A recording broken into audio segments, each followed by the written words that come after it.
Hi! In this video, we're looking at high stress work environments, what they are, how you know if you're actually working in one, because we don't always know. And then we're going to look at 3 actionable steps that you can take as a leader to really help move through this high stress environment. So what are these high stress work environments? Quite often we're really sure that we work in one. It's our place, it absolutely is. The demands on the team might be mental, physical, or it could be environmental that's stressful, that's tricky, that's pressured.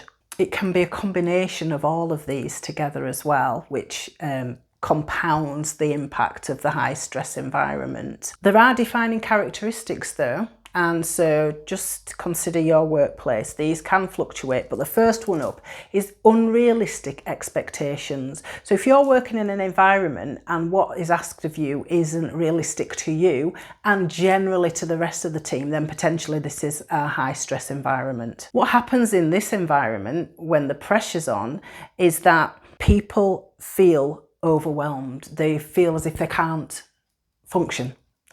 So that has an impact on how they survive in the team and their output. Constant change is another characteristic where there's movement, there's shifts. We never quite know where we are. The priorities change, the goals change, the targets change, your client group changes. It's constant flux of what's going on. That contributes to high stress. Team members can feel isolated through lack of support. So this characteristic is there.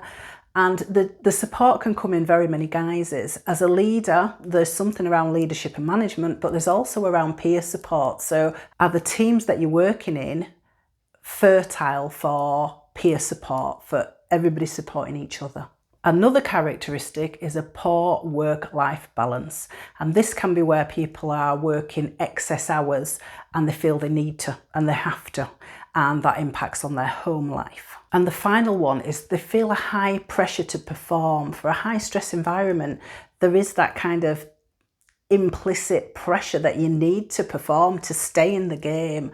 And that puts an intense amount of pressure on people, though they might not recognise it at the time, but it becomes cultural. So how do you recognise it? Is this a place that you work that's high stress? So there are some questions that I want you to just sit with and answer. First question. Do team members often seem overwhelmed? Do they seem burnt out? If that's a yes, then yeah, that's a tick. Is turnover high and morale low? So we get a lot of staff throughput and people are a little bit shoulders down. That's a tick. Are the team members working overtime even when they're not asked to? They just do. They're feeling pushed to do so. Is there a pervasive feeling of panic, rush, hurry, that there's always pressure to be on with something? That leaves people really heightened with their anxiety, but is that happening in that team? The final one to ask yourself, is there a lack of support and is the communication poor? That's another telltale sign. So just have a think about the places that you're working in or leading in, and where do you sit on that list of questions? So what are these 3 actionable steps that you can take to introduce and implement compassionate leadership in your workplace? The first thing you can do is start with regular check-ins. Now you might be saying, well Donna, of course I see everybody. I mean regular and I mean actual check-ins. So regular, really curious. You could say, right, it's going to be weekly, it's going to be daily.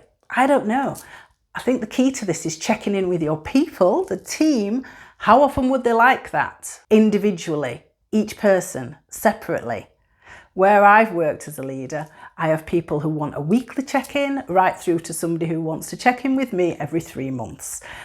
Mostly it's every couple of weeks or every 4 weeks, fine. But it depends on the job. And the key to this is having that conversation to find out what works for that person and know it might fluctuate.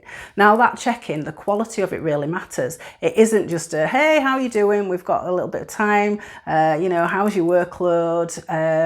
Yeah, no. And you use that time, you end up using that time to give direction, to tell, to give more workload. So no. Boundary this time. This is really for that individual, and it's your opportunity as a leader to actually get to know the team member, and you'll start to pick up more on what's going well, what's not going so well through asking the question and actually hearing the answer. That really matters. As trust is built, you will find out more of what's going on. The second thing to do is to set realistic expectations and consider employee well-being. So you've got to prioritise that well-being. And in a way, you might be thinking, well, how do we reconcile some of these things? Because we've got to get stuff done, and I don't know if I can make sure that everybody's okay about that. Well, actually you can. And I revert you back to point number 1, totally actionable, and that's the regular check-ins. But also, right, what does it mean to prioritise somebody's well-being? It is the checking inside.